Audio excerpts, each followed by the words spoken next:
வணக்கமுங்க. வணக்கமுங்க. உங்களுக்கு என்ன வேணுமுங்க? புதுப்பட கேசட் என்னென்ன இருக்கு? மலர்ந்த மொட்டு, மலராத மொட்டு, மலர போற மொட்டு, எல்லா கேசட் இருக்குதுங்க. மலர்ந்து மலராத பாதி மொட்டு இருக்கா? பாதி மொட்டா? நான் கேள்விப்பட்டதே இல்லையே. அந்த பேர்ல அப்படி ஒரு படம் வந்திருக்கு. அதனால என்ன, ஆர்டர் பண்ணி அடுத்த வாரம் வாங்கி தரேன். இப்ப இருக்கிற கேசட்ல ஏதாவது ஒண்ணு எடுத்துட்டு போங்க. சரி, மலர்ந்த மொட்டு கேசட் 3 காப்பி கொடுங்க. ஒரு கேசட்டுக்கு ஒரு நாளைக்கு 10 ரூபாய் வாடகை, 3 கேசட்டுக்கு 30 ரூபாய். கேசட் கொடுங்க, பில்ல போடுங்க. ஐயோ, புது மெம்பர்னா 500 ரூபாய் அட்வான்ஸ் கட்டணும், சொல்ல மறந்துட்டேன். அவ்வளவு பணம் இப்ப கைவசம் இல்லையே. பரவாயில்லைங்க, உங்க அட்ரஸ் சொல்லுங்க, நான் நேர்லயே வந்து அட்வான்ஸ் வாங்கிக்கிறேன். அப்படியா?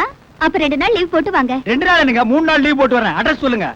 ஜெகன் மோகினி, நெக்ஸ்ட் நம்பர் 10, விட்டலாச்சாரியா ரோடு, 2வது குறுக்கு தெரு. சென்னை 1 2? சென்னை இல்லைங்க, ஹைதராபாத் 1. ஹைதராபாத்தா? புது கேசட்ட ஓசில போடி வந்து போயிட்டாலே குறுக்கு தெரு மோகினி. Miss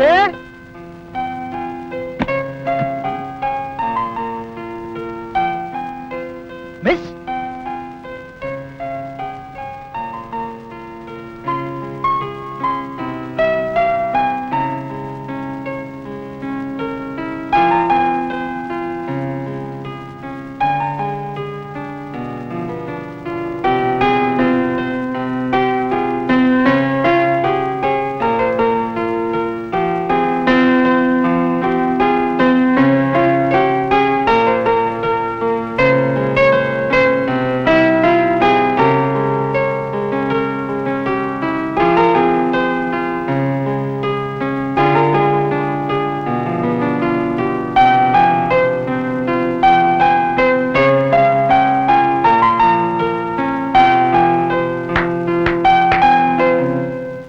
wonderful. பியானோ பிரமாதமா வாசிக்கிறீங்க. நான் அப்படியே ரசிச்சுக்கிட்டு ரொம்ப நேரம் நின்னுட்டேன். Thank you. இந்த பியானோவை எங்க அம்மா எனக்கு பரிசா கொடுத்தாங்க. இத வாசிக்கும் போதெல்லாம் இறந்து போன எங்க அம்மா என்னோட ஆத்மாத்மா பேசுற மாதிரி இருக்கும். துயரமான நேரங்கள்ல இங்க வந்து உட்கார்ந்து வாசிக்க ஆரம்பிச்சிருவேன். அப்புறம் கொஞ்ச நேரத்துல மனசு லேசாயிடும். You are a very sentimental character. You are correct. இந்தாங்க உங்க அட்வான்ஸ் தொகை. Thank you. இது உங்க ரூமா? அதான் ரூம். அப்படின்னா இந்த ரூமை கொஞ்சம் திறந்து காட்டுங்க. நான் எழுதிருக்கிற ரூமை விட இது பெருசா இருந்துச்சுன்னா நான் இங்கே தங்கிக்கிறேன். ஒருத்தர் துணையா இருந்துக்கலாம். இந்த ரூமை யாருக்கும் வாடகைக்கு விடுறது அபிப்பிராயம் இல்ல. அது திறந்து பார்க்கவும் அனுமதி இல்ல. யாருக்கும் அனுமதி இல்லையா? இந்த ரூமுக்குள்ள அப்படி என்ன ரகசியம் இருக்கு? சிஐடி மாதிரி துருவி கேள்வி கேட்காம உங்க ரூம்ல போய் செட்டில் ஆவுங்க. அது சரி, நீங்க நல்ல மூட்ல இருக்கும்போது வந்து தெரிஞ்சுக்கிறேன். என்ன, இன்னைக்கு ஒரு நாள் டின்னருக்கு என் கூட ஹோட்டலுக்கு வரீங்களா? நம்ம 2 பேருக்குள்ள ஒன்னும் சரியான அறிமுகம் கூட ஆகல. அதுக்குள்ள என்ன ஹோட்டலுக்கு கூப்பிடுறீங்களே? உங்க மனசுக்குள்ள என்ன பத்தி என்ன நினைப்பு? பாத்தீங்களா, அவசரப்பட்டு என்ன பத்தி தப்பா இட போட்டீங்களே. நீங்க இந்த வீட்டு ஓனர், நான் உங்க குடுத்தனக்காரன். நம்ம 2 பேருக்குள்ள ஒரு இது ஏற்பட வேண்டாமா? எது? ஒரு நல்ல அண்டர்ஸ்டாண்டிங். அதுக்கு இந்த டின்னர் முதற்படியா இருக்கட்டுமே நினைச்சேன். ஓஹோ, அப்ப சாரோட 2வது படி என்னவா இருக்கும்? என்னைக்கு நீங்க என்ன டின்னர் கூப்பிடுவீங்கன்னு காத்துட்டு இருக்கறதான். ஓகே, நாளைக்கு நீங்க என்னோட டின்னர் சாப்பிடுறதா இருந்தா இன்னைக்கு உங்க இன்விடேஷன் ஏத்துக்கிறேன். Agreed, let's go. கீழே வெயிட் பண்ணுங்க, நான் ட்ரெஸ் சேஞ்ச் பண்ணிட்டு வந்துறேன்.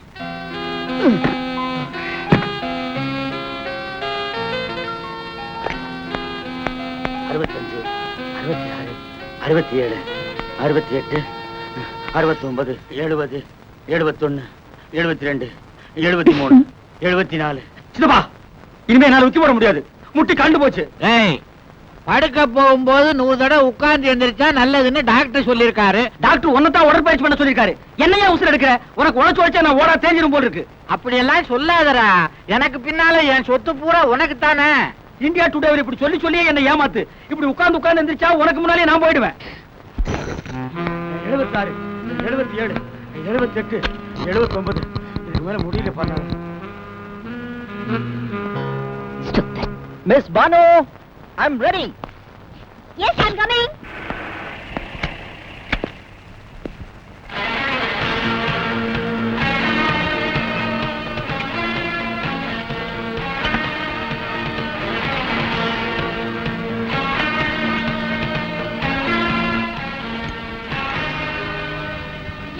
Number 1 அயோக்கிய ராஸ்கல். என்னங்க, கொஞ்ச நேரத்துக்கு முன்னாடி தமிழ்ல ரொம்ப தெளிவா பேசுனீங்க. இப்ப அதுல இங்கிலீஷ கலந்து கண்ணபினான்னு திட்டுறீங்க. I'm sorry, நான் உங்களை திட்டல. உங்க வலது பக்கம் திரும்பி பாருங்க. நான் யாரை திட்டினேன்னு உங்களுக்கு புரியும். யாரோ ஒரு போலீஸ் ஆபீசர் உட்கார்ந்து சாப்பிட்டுட்டு இருக்காரு. அவரையே திட்டினீங்க? அவனை திட்டல, அவன் வேலை பார்க்குற போலீஸ் டிபார்ட்மெண்ட். போலீஸ் டிபார்ட்மெண்ட் மேல உங்களுக்கு ஏன் இவ்வளவு வெறுப்பு? பின் என்னங்க, குற்றவாளிகளோட கை குலுக்குவானுங்க, நிரபராதி கையில விலக மாட்டுவானுங்க.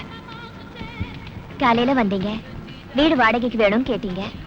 நீங்க யாரு என்னன்னு விசாரிக்காம நான் அட்வான்ஸ் வாங்கிட்டேன். நீங்க யாரு, என்ன உத்தியோகம் பாக்குறீங்க, நான் தெரிஞ்சுக்கலாமா? தெரிஞ்சுக்கலாமே. நான் வந்து ஓபி, ஐஓபில வேலை செய்யறேன். ஐயோபின்னா? Indian overseas bank. அதுல நான் மேனேஜரா இருக்கேன். மெட்ராஸ்ல இந்த பேங்க்குக்கு ஏகப்பட்ட பிரான்ச்சஸ் இருக்கு. நீங்க எந்த பிரான்ச்ல வேலை பாக்குறீங்க? பிரான்ச் அடையார் ஆலமரம். என்னது, ஆலமரமா? இல்ல இல்ல, ஆலமரம் இருக்கிற அடையார் பிரான்ச். அடையார்லயா வேலை பாக்குறீங்க? பின்னையா அண்ணா நகர் குடி வந்தீங்க? இது இந்த கடைசி, அது அந்த கடைசி. இன்னும் 3 மாசத்துக்கு என்ன இன்ஸ்பெக்ஷன் ஆபீசரா போட்டிருக்காங்க. அது முடிஞ்ச உடனே Anna Nagar பிரான்ச்சுக்கு தாவிடுவேன். Thanks for your dinner. You're welcome. Good night. Good night. Banu, power cut ஆயிருச்சு. திரும்ப வருமா? வந்தாலும் வரலாம், விடியற வரைக்கும் வராமலும் போகலாம். வராமலும் போலாமா? எங்க நிக்கிறீங்க? மாடிப்படியில. எதுக்காக கேக்குறீங்க? இதெல்லாம் சத்தம் போட்டு பேசுற விஷயம் இல்ல. பக்கத்துல வாங்க, காதோடு காதா சொல்றேன். வாட்? அட பாவி, உன் கேட்டது இப்பதான் எனக்கு புரியுது. பவர் கட்டை பயன்படுத்திய மேல எங்கேயாவது கை வச்ச ஓடு கத்தி ஊரை கூட்டிடுவேன். ஐயோ, அப்படியெல்லாம் எதுவும் செஞ்சிடாதீங்க. நான் அதுக்காக கூப்பிடல. எதுக்காக? இருட்டில் நிக்கிறதுக்கு எனக்கு ரொம்ப பயமா இருக்குங்க. பயப்படாதீங்க, வீட்டுல மெழுகுவத்தி ஸ்டாண்ட் இருக்கு. கரண்ட் வர்ற வரைக்கும் அதை ஏத்தி வைக்கலாம். சீக்கிரம் ஏத்துங்க. இருட்டுல உடம்பெல்லாம் குப்புன்னு வேர்க்குது. அந்த ஸ்டாண்ட் மேல என் பெட்ரூம்ல இருக்கு, நீங்க போய் எடுத்துட்டு வாங்க. என்ன இது? இன்னைக்கு காலையில தான் உங்க வீட்டுக்கு கூடி வந்தேன், திடீர்னு என்ன கூப்பிட்டு மாடி ஏற சொல்றீங்க? இந்த கும்மு இருட்டுல நான் கண்ணு தெரியாம எது மேலேயாவது மோதிர போறேன். ஒண்ணு செய்யுங்க, நீங்களே மாடிக்கு போய் அதை எடுத்துட்டு வந்திருக்கேன். நான் மாடிக்கு போக மாட்டேன், கற்பம்பூச்சி நிறைய இருக்கு. தைரியம் புருஷ லட்சணம். நீங்களே போங்க ப்ளீஸ். வகையா மாட்டிக்கிட்டேன். வெள்ளையும் கழி தடக்கிட்ட போய் எடுத்துட்டு வந்துடுறேன். ஓஹோ, அதானே அது. அப்படியே நூல் பிடிச்ச மாதிரி நேரா அறுபடி மேல போங்க. 5 6 ஏரியாச்சு. மறுபடியும் நூல் பிடிச்ச மாதிரி 3 படி மேல போங்க. எத்தனை தடவை தாங்க நூலை பிடிக்கிறது? சொன்னது செய்யுங்க. சரிங்க. 1 2 3. இதுக்கு மேல படி கிடையாது. வந்தாச்சுங்க. இப்போ உங்க இடது பக்கம் திரும்பி கைய ரெண்டையும் நீட்டி தடவி பாருங்க. முன்னாடியா பின்னாடியா? முன்னாடி. என்னங்க இது? ஒரு பக்கம் தடவனா சொர சொரன்னு இருக்கு, இன்னொரு பக்கம் தடவனா வழுவழுன்னு இருக்கு. இது கதவா செவிரா? அது கதவுதான், மெல்ல திறங்க. கதவை திறந்தாச்சு. உள்ள நுழையட்டுமா? அவசரப்படாதீங்க, கதவை முழுசா திறந்து உள்ள போய் உங்க வலது பக்கம் இடது பக்கம் ஏதாவது கிடைக்குதான்னு பாருங்க. பாக்குறேன். இருட்டுல தடவதான் முடியும், இப்படி பார்க்க முடியும். ஐயோ, கிடைச்சிருச்சு. 2 கப்பு கிடைச்சிருச்சுங்க. கரெக்ட், அது 2 டீ கப். நீங்க டேபிளுக்கு வந்துட்டீங்க. கொஞ்சம் முன்னாடி போய் தடவி பாருங்க, அங்க கேண்டில் ஸ்டாண்ட் இருக்கும், பக்கத்துலயே தீப்பெட்டியும் இருக்கு. கேண்டில் ஏத்துங்க.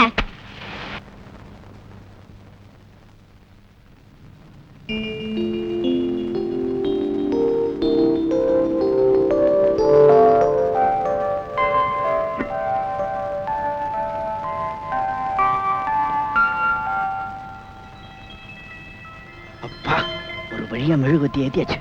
இந்த ஸ்டாண்ட் எப்படி ஜொலிக்குது? அவ்வளவு தங்கமா? இல்ல, தங்கமலம் பூசின வெள்ளி ஸ்டாண்ட். எங்க வாங்குனீங்க?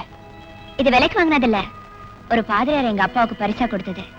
அவரோட நினைவா எங்க அப்பா இது ஒரு புனிதமான பொருளை சாகர வரைக்கும் பாதுகாத்து வந்தாரு. இப்ப எங்க அப்பா ஞாபகமா நான் இதை பத்திரமா வச்சிருக்கேன். ஓஹோ, சென்டிமெண்டல் ஸ்டாண்டோ? கரண்ட் வந்துருச்சு. கேண்டில் ஆஃப் பண்ணிட்டு போய் மேல வச்சுட்டு வாங்க. ஐயோ வேணாங்க, மறுபடியும் கரண்ட் கட் ஆச்சுன்னா நான் தான் மாட்டிப்பேன். இந்த வம்பே வேண்டாம், பிடிக்கும். Good morning sir. Good morning. Meet mister Pradeep, inspector. நம்ம டிபார்ட்மெண்ட் தான். ஹி இஸ் மிஸ்டர் சக்கரவர்த்தி. ஹலோ. ஹலோ சக்கரவர்த்தி. Thank you sir. நேத்து காலையில நம்பர் 10 சாந்தி காலனிக்கு நீ போயிருந்திருக்க. எதுக்காக போயிருந்தேன் நான் தெரிஞ்சுக்கலாமா? அந்த வீட்டுல ஒரு போர்ஷன் வாடகைக்கு விடப்படும்னு விளம்பரம் வந்திருந்தது, அது விஷயமா போனேன். வீடு கிடைச்சதா? கிடைச்சது சார். இப்ப நாங்க தான் தங்கியிருக்கேன். நேத்து ராத்திரியே அந்த பெண்ணை ஹோட்டல் பாரடைஸுக்கு கூட்டிட்டு போயிருக்கிற. ஓர் செலவுல அவளுக்கு விருந்து கொடுத்திருக்கிற. நம்ம கரெக்ட்? Correct sir. முன்ன பின்ன அறிமுகம் இல்லாத ஒரு பெண்ணுக்கு விருந்து கொடுத்திருக்கிற. இந்த திடீர் நெருக்கத்துக்கு என்ன காரணம்? குறிப்பிட்டு சொல்ற மாதிரி ஒரு காரணமும் இல்லை, சும்மா ஒரு நட்புக்காக. உன்ன மாதிரி ஒரு போலீஸ் அதிகாரிக்கு ஒரு கொலைகாரியுடைய நட்பு தேவைதானா? போயும் போயும் குடியிருக்கிறதுக்கு உனக்கு அவ வீடு தான் கிடைச்சதா? சார் கொஞ்சம் புரியும்படி சொல்லுங்க. சொல்றேன். நீ குடியிருக்கிற வீட்டுக்கு சொந்தக்காரி மாடல் அழகி பானு 6 மாசத்துக்கு முன்னாலே அவளுடைய மாற்றாந்தாய்க்கு பிறந்த அண்ணனை சுட்டு கொன்னுட்டா. சார் இந்த கேஸ விசாரிச்ச அதிகாரி அந்த 10ஆம் நம்பர் வீட்டை சுத்தி இருக்கிற குடுத்தனக்காரங்களை எல்லாம் தீர விசாரிச்சிருக்காரு. குறிப்பா 9ஆம் நம்பர் வீட்டுல இருக்கிற எத்ராஜ் என்பவரு இந்த கொலை சம்பந்தமா நம்ம டிபார்ட்மெண்ட்டுக்கு ஒரு ஸ்டேட்மெண்ட் கொடுத்திருக்காரு. அந்த ஸ்டேட்மெண்ட் இப்ப நான் படிக்கிறேன், கேடு.